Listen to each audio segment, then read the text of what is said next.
like, share, and subscribe.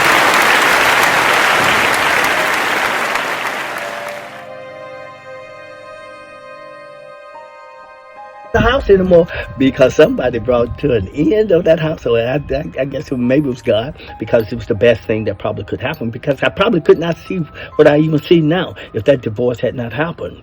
And I share this with you, not because I'm angry with my mom. I'm past that. I can't be angry with my wife. She was a loving person. She really was. But because she came from a household that was all that, my standards were just too, especially in the household, just too elevated. So she was used to arguing, and I saw it. When I first met her, I saw the parents just going at each other. I ain't seen my parents do that kind of stuff. And that stuff came right on up in my house.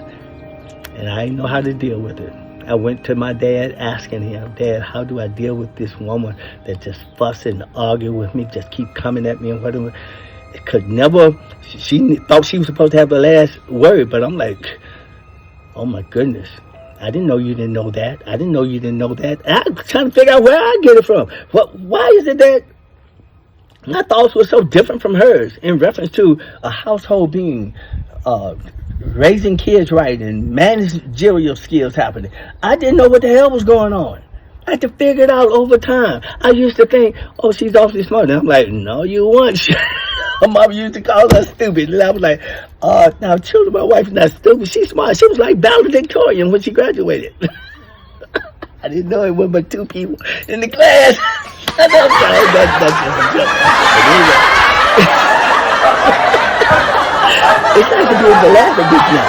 And looking back, hindsight,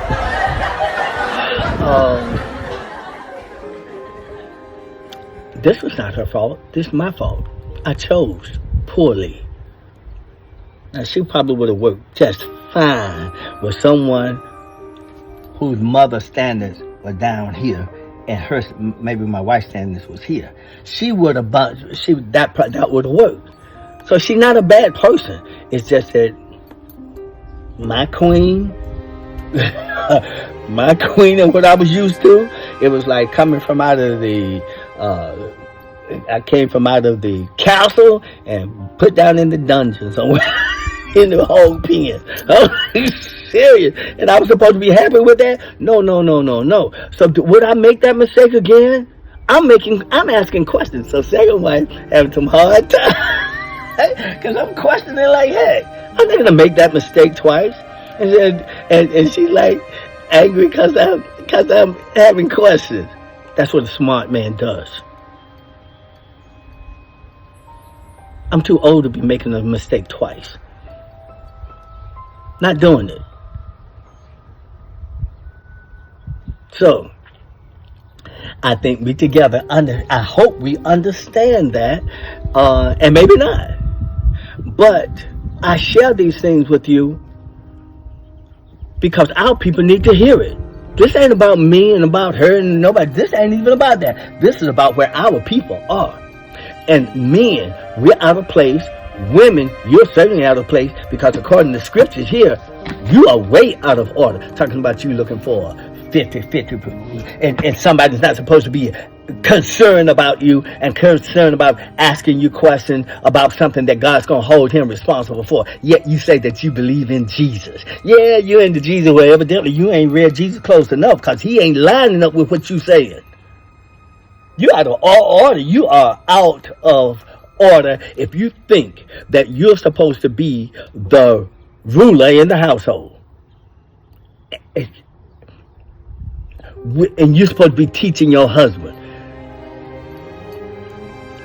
And who said, well, I know who said that. That's another reason why I'm questioning some of the things from the scriptures.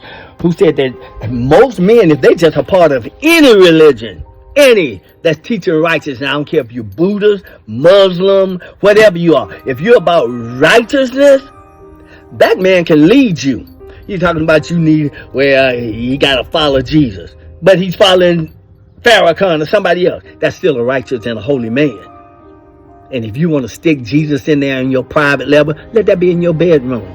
But as far as leading you into what's righteous and making sure that his wife is protected, that his children is protected, that his household is provided for, that he ain't beating the hell out of you, he ain't doing all that kind of stuff. He's just teaching you, trying to teach you his ways he's supposed to. As a man, God has given him the right and given him the responsibility to be able to be the leader in the household. If you can't believe it, if you don't agree with that, why don't you just stay your behind single? Because many of you can't make that jump anyway. You get up to where you're 50 or 60 or 70 years old, just stay single. You know you can't change. Some people just can't make the jump unless you have already been in a marriage and you were consistent and you stayed in that. Maybe your husband died. Now, yeah, you understand marriage.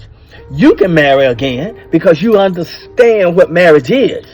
It's not in and out and in and out, and every time you get mad, you ready and you trying to change the rules to where you trying to get in that man's head and tell him you ain't listening to me. Yes, he is listening to you. And when he stopped talking, like I have,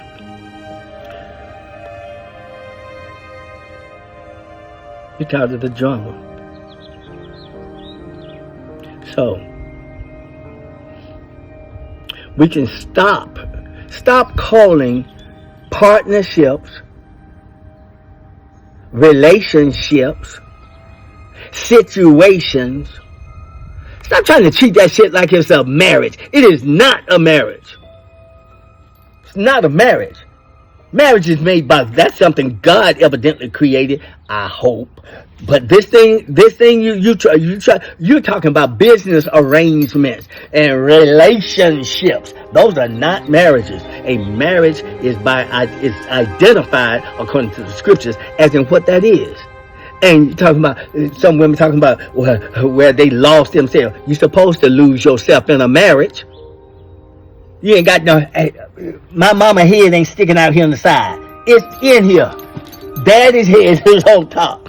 Okay? You lost yourself down in here? No, but she in there. Why?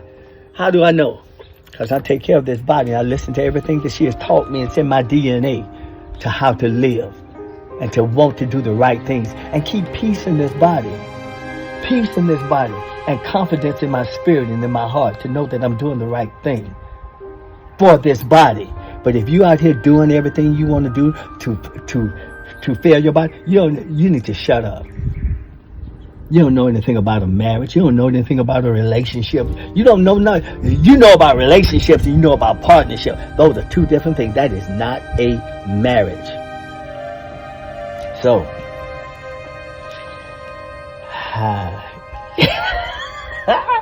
that was pretty strong, okay?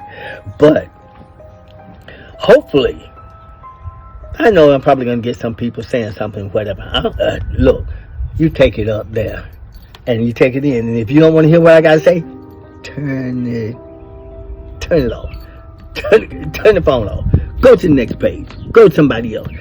Because you're not listening for Farrakhan. You're not listening to Shahrazad. You're not listening to Zaza. You're not listening to Coretta.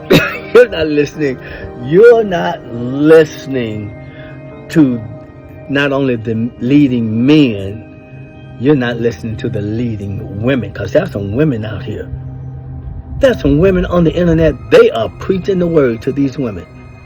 But the women like that, they're like this. They don't understand what a marriage is. And men don't. And I can understand why a female would be having a problem submitting to a lot of these men out there. But when you find a man that's trying to be a godly man, I think you need to slow down and look and pay attention and know what your part is and what his part is. Because you might be missing out on your blessing. And some of you can probably do it fine. Get your dog and die. As Kevin Samuel would say, after he got frustrated and everything, buy a dog and die. That's all you need is a companionship. You just want somebody to keep company with you. Okay? But I'm the type of man that know I deserve to have a wife. Because I've done it for 35 years. Okay. And I had decided within my spirit, I'm going to fight this thing out to the end. I'll die saving this marriage. But That wasn't her. And that's not the system. The system was fixed to let her do her dirty work and choose who you gonna serve. Because you certainly didn't serve your words. You're serving the enemy.